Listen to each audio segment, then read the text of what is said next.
Thank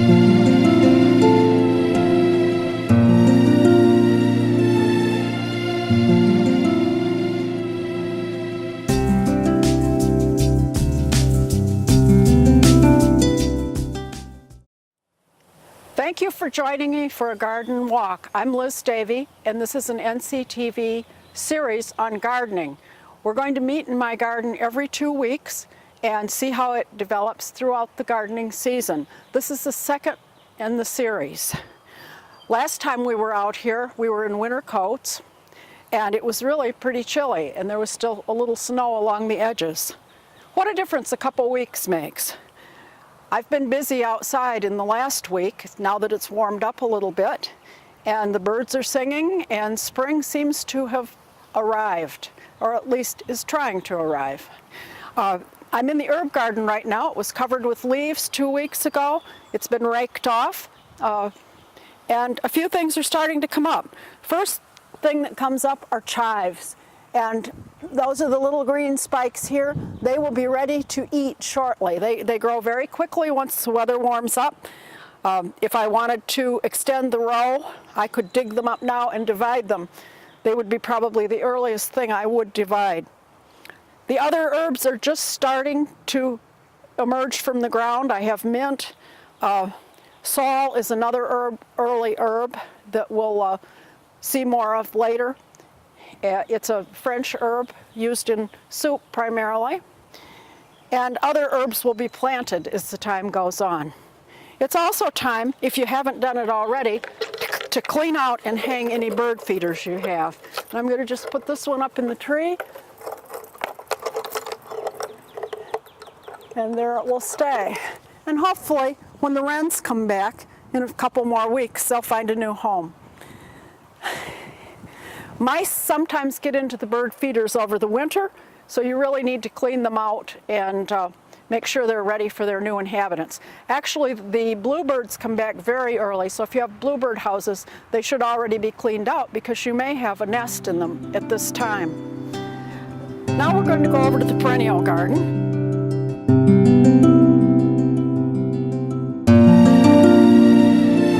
It's hard to believe that this area will be about this high in another 4 months, 3 or 4 months. Things will grow fast. Right now I've clipped down all of the perennials, and the spring bulbs are just emerging from the ground. The daffodils are in blossom, not in blossom yet, in bud. The crocuses are in blossom, and other things are just starting to show shoots.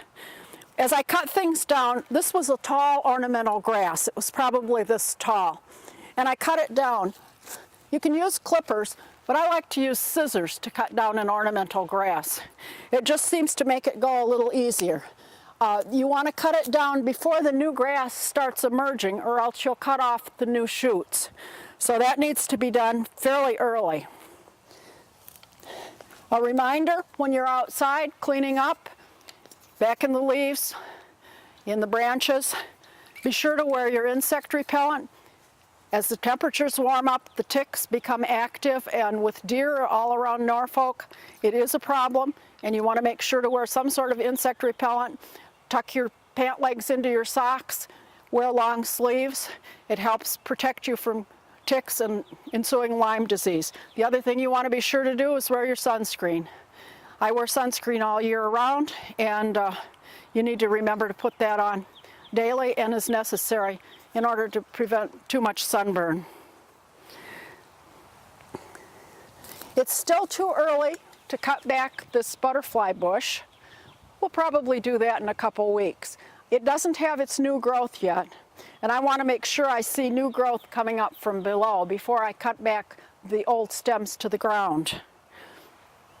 Roses, again, usually we can prune those around the time the Red Sox come back to Fenway. I think the Red Sox came back to Fenway a little early this year, and spring is a little late, so these aren't quite ready. I can just barely see some red buds, and I want to be able to see where the new growth is so that I can cut off any growth that is not alive, and also I'll prune it back at that time to a reasonable height, and any crossing branches can be cut out. Again, we'll probably do that another time. Now I'm going to go over to this side of the garden. Lavenders and chrysanthemums I cover with a bushel basket full of leaves for the winter, and I put a rock on top. I don't cut them back in the fall. What I do is, in the spring, put on my gloves, I remove the cover, and I'm happy to see there's some nice growth. Remove the leaves, and then I'll cut it back.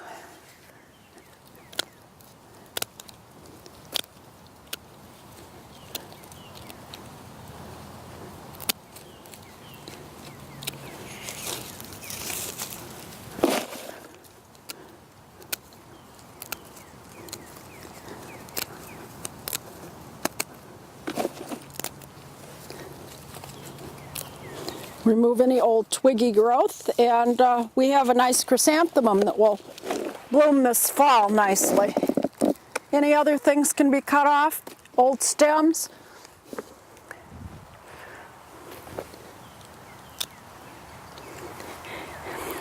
And the garden is then ready. This needs pruning as well. It's a lavender, and it's just barely starting to grow. I'll probably give that another week and see what growth is still living and what is dead before I prune it off. I have a nice poppy that is starting to come up, and a number of other perennials. Daylilies are starting to show up. Also, iris and sedum, autumn joy. Sedum is another great friend of the deer. And we get out that deer spray again and spritz it. They will just take a whole mouthful out of it as if they were eating a cabbage. Again, tulips get another spray. I tend to come out after rain. The hyacinths are now up. Hyacinths and crocuses are not usually bothered by the deer. And I have some problem with grape hyacinths being eaten in the fall when they put on some foliage. But in the spring, they don't seem to be bothered nearly as much.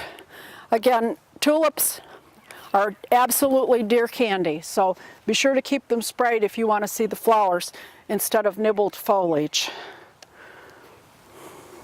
The other thing I can do is start spreading a bulb fertilizer.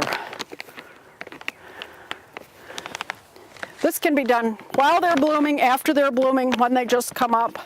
It really doesn't matter, but it's good to get a little of it on. The bulb fertilizer is usually high in phosphorus, and I just sprinkle it around where I have bulbs, and it will help form good roots. And that's what you want to store energy for next year's bloom. The bloom we get this year was already in the bulb that it formed last year. So we'll just spread some of this around on the bulb areas. Can dig a little of it in later, but the rain will soak it right in.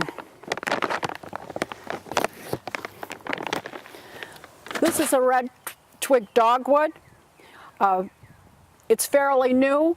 It's recommended that you don't prune it for about 3 years, but after 3 years you take out some of the oldest stalks. As you can see, it's very red right now, and it will lose its color somewhat as the twigs age. I want to keep it fairly short, so I'll take out the old growth after another year, and then it will form new twigs, which will be the bright red color that I want for winter interest. Moving on, we're going to go to the vegetable garden for the first time in the series. Vegetables and fruit. It's time to start pruning the raspberries. And you can see on the raspberries, you have new canes and you have canes that fruited last year. I happen to have two kinds of raspberries. These are an early raspberry, and the ones in the back are supposedly an ever-bearing. They're supposed to bear in the spring and then again in the fall. However, I cut those down so that they bloom just later in the season. These are my early season berries. Those are my later season berries. And I can manage to have raspberries from July till about September, which is very nice considering the price of raspberries and the availability. The old stalks that I will be cutting in this section are clearly old. You can see that the bark is peeling off. These are the ones that fruited last year. The new canes are bright red, and they don't have this peeling bark and dead looking bark. So we'll cut all those, and we will also cut anything that's less than a pencil in size. Later on I will burn these. They're not good candidates for the compost, but we'll cut off any that are very small. These will be our fruiting canes this year. If I have extremely tall ones, none of these look overly tall, but if some are very tall, I can also shorten them down. Now at the other end of the patch, there's a slight difference in the look of the cane, so you can tell. I'll just cut those to the ground and they'll come up with new shoots, and they'll be the fall blooming raspberries. We already have garlic blooming. I planted this in October, and it's already coming up through the straw that I mulched it with, and the straw is going to stay right there all summer to keep the weeds down. I will put a little fertilizer on that later, some of the organic vegetable fertilizer. This is my strawberry bed, and it's still mulched, but it's time to start pulling back some of that mulch. And I see green shoots underneath. So I will be pulling back some of it, but keeping it nearby in case we get a late frost. That's especially important if they start to go into bloom. Strawberry blossoms are very sensitive to frost, so I will want to cover them either with straw or with a blanket or a piece of plastic in the event that we do have a later frost. But you can see there are some green shoots starting to come. Once I get this off a bit, I'll leave some around the plants so that when the berries form, they won't get into the dirt. I will fertilize this bed a bit, but I will never put lime on it because strawberries do like an acid soil. In another week or so, 2 weeks, we will start planting the garden with our early crops.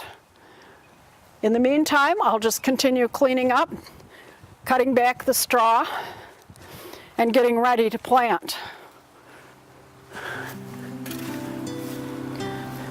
Now let's go over and plant some pansies.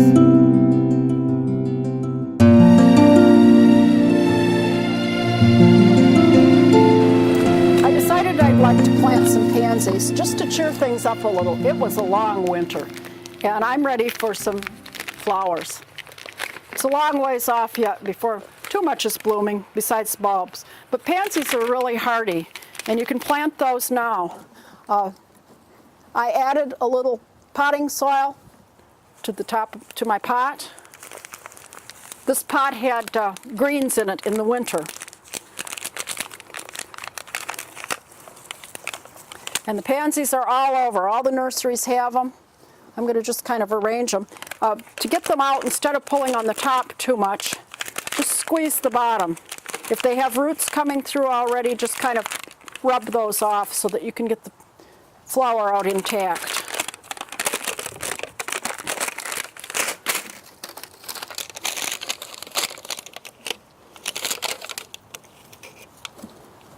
Got half a dozen in here. Now I'll place those around.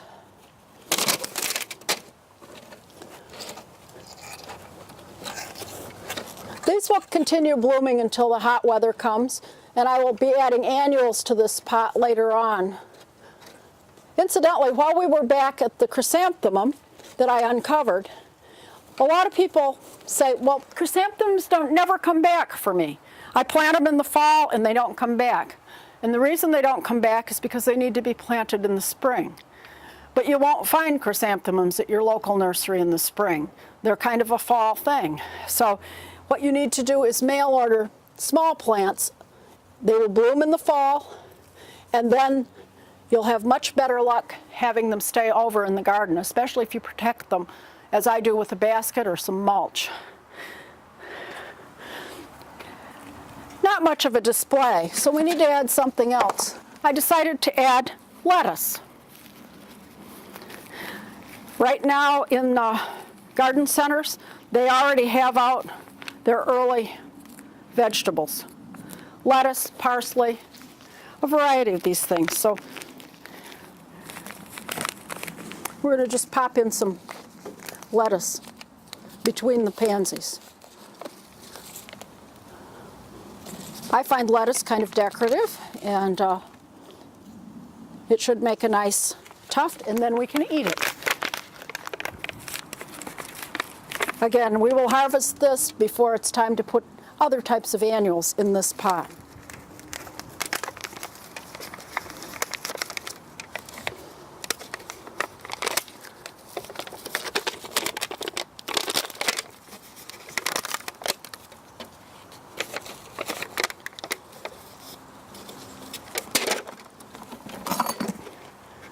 Make a little hole and smooth them in and firm them up as you go.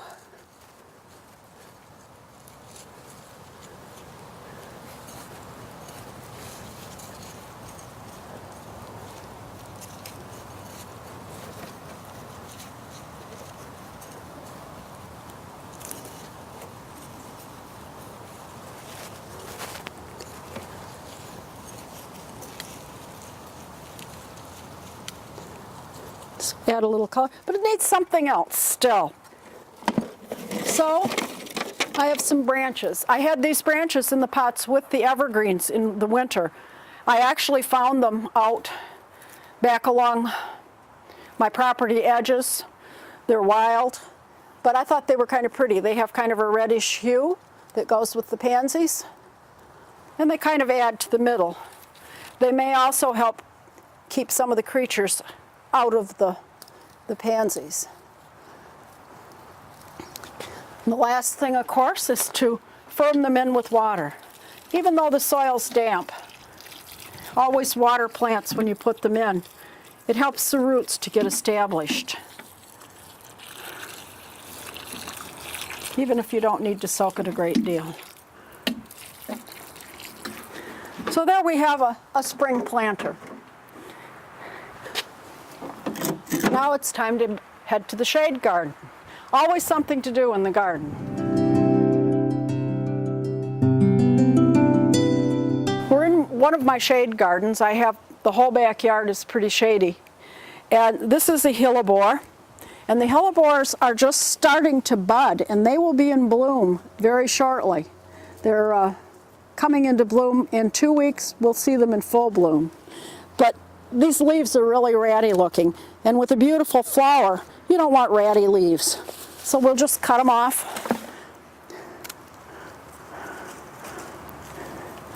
Right at the base.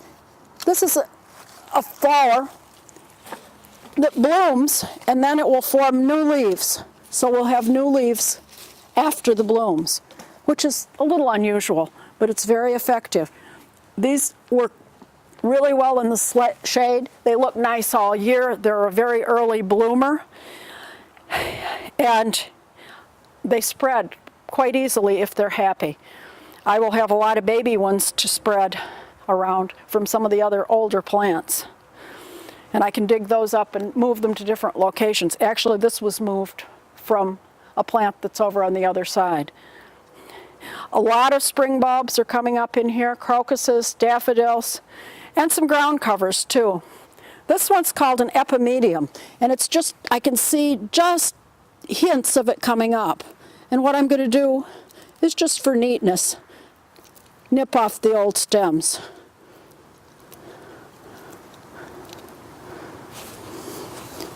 With the hellebore foliage, these stems are fine for the compost, but the hellebore is a plant that's poisonous. You don't really want to have them in your yard if you have cats or dogs that would eat them, or children that would eat them. But they are a wonderful ground cover. They're the queen of ground covers for many of the garden magazines.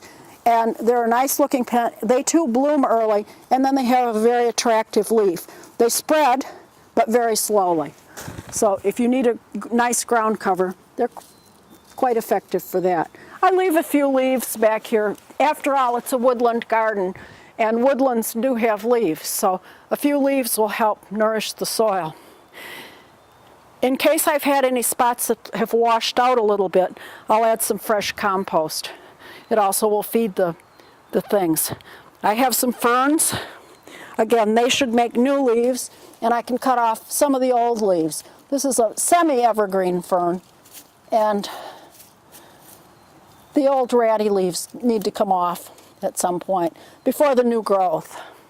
That's also true of some of the grasses that are more evergreen. They are evergreen, but by spring in our climate they look a little bad. This is another of the epimediums. They're really a nice plant. If you are not familiar with them, you can look them up. Most of the garden centers now carry them. They bloom in different colors. They have small blooms, but they're very effective in a woodland.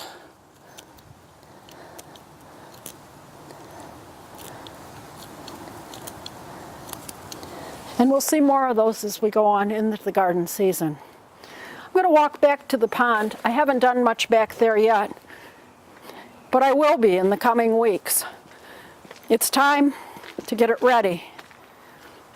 My fish have stayed in the pond all winter, and what I have in the pond is a ring which is on a thermostatic plug, and it's time to take it out because we don't need to thaw anymore. This keeps a hole in the ice.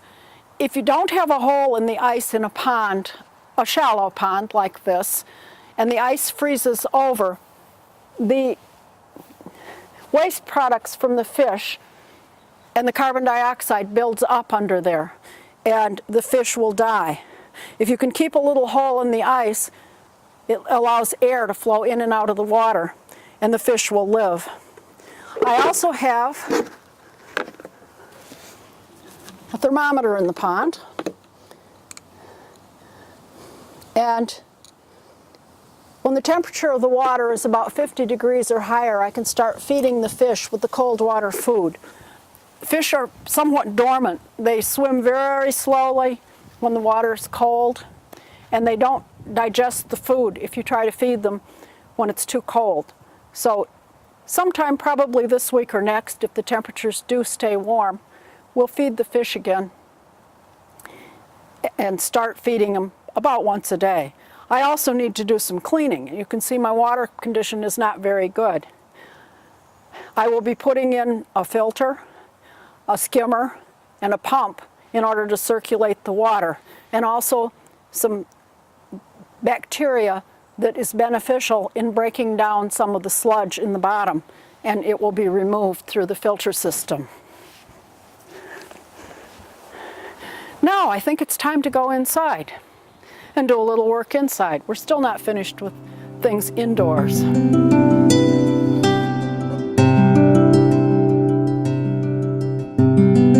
Remember the tomatoes we started last time?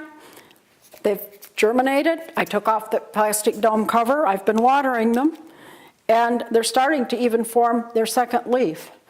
But we planted sometimes 2 in each spot. So now we need to go in and clip off one of them. Save the strongest one. They're not always in the middle, but we're going to just bias it towards the middle. This one has several. We want 1 in each cell at this point. It won't be long before we're going to transplant these to pots. But I really don't need more than this amount of tomatoes for the size of my garden. So we'll just keep clipping.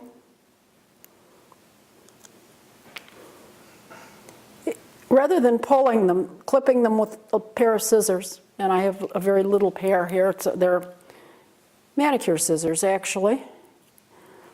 And just clipping them off at soil level doesn't damage the roots of the remaining plant. And you can see that some of them are very close together. So you really need to exercise caution getting in there to remove the extras. If you let too many of them grow in a pot, it's hard to get rid of them. It's always hard to thin plants, but you'll have better success with them if you do the necessary thinning.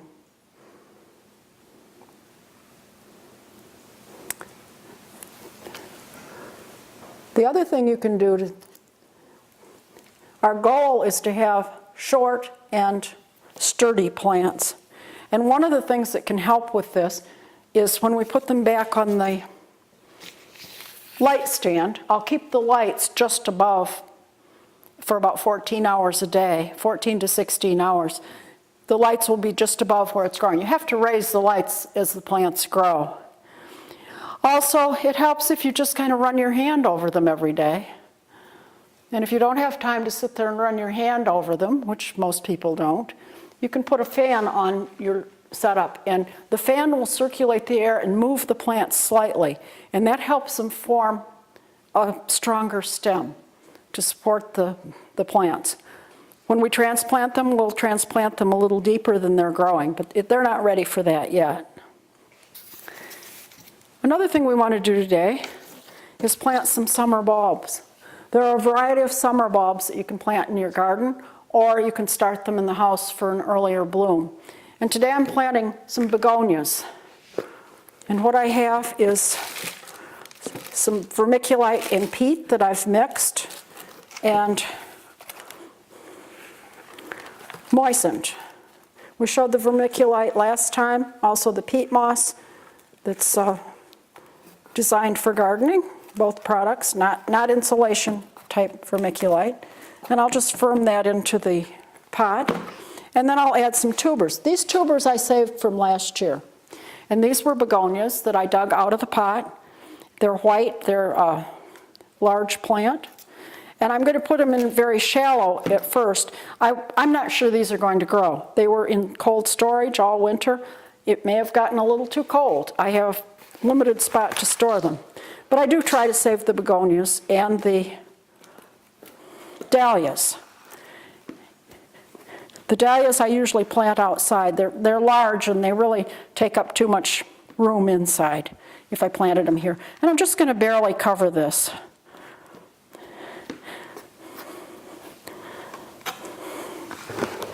I'll keep these moist.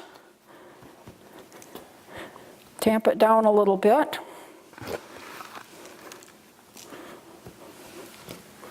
If they do grow, I can then pot them up into a larger pot.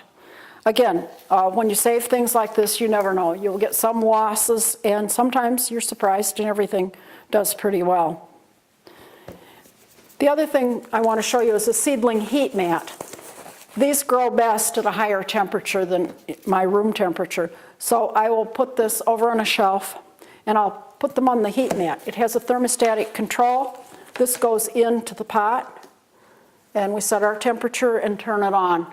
And this will heat the soil in this pot and speed the germination.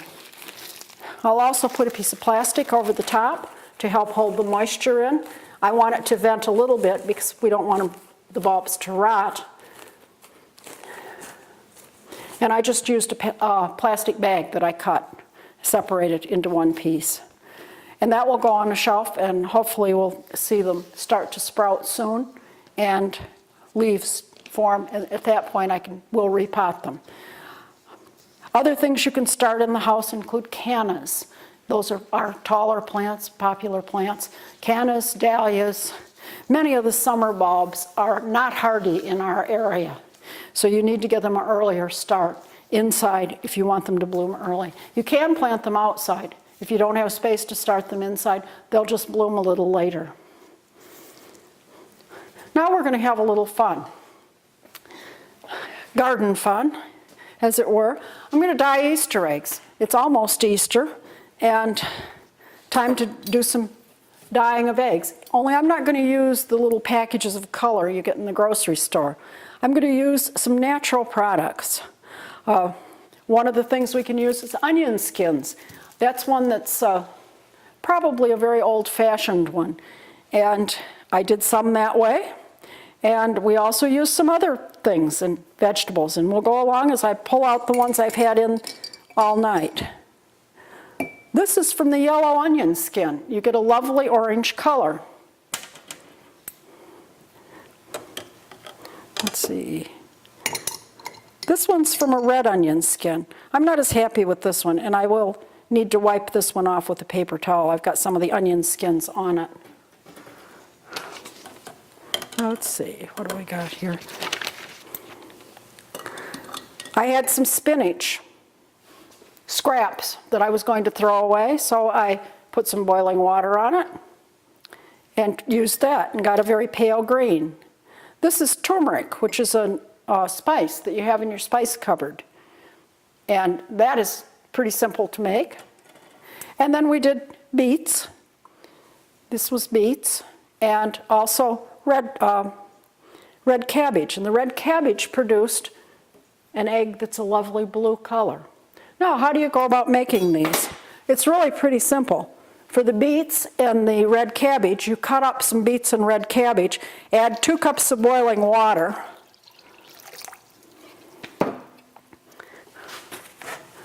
And then the important thing is vinegar. Remember, you add vinegar to those you buy at the store, too. These are a little safer, I think. And then you add 1 or 2 tablespoons of vinegar, depending on the recipe. There are a number of recipes online for natural color for eggs. It's kind of fun to do. At this point, we would let this sit 4 or 5 hours. Just sit out on the counter or in the refrigerator, and your color will develop. Then I'd strain it, and I put it in old jars so that I could put the eggs in. And we'll put in the boiled egg. I'll put 1 in with the beets. And then you have to let them sit overnight. And that's pretty much all there is to it. You do need to refrigerate these with the egg sitting in it if you want to consume the egg, which we do. And then when your eggs are finished, you'll also want to refrigerate those. These are the yellow onions I used. For the onion peels, you just use the peels, the part you would normally throw away. Both red and yellow onion, either can be used. And for those, you do have to cook them a little while, and then you strain them. You strain them out before you put them in. For the turmeric, you add 2 tablespoons of the turmeric powder, and you can almost see it in there. You stir it in to some boiling water, add the vinegar, and that's what produces that bright yellow egg. I'll see you in 2 more weeks as our series on a garden walk continues. We'll see what's developed out in the garden and hopefully have some more fun planting things. This is Liz Davey. This is a garden walk on NCTV.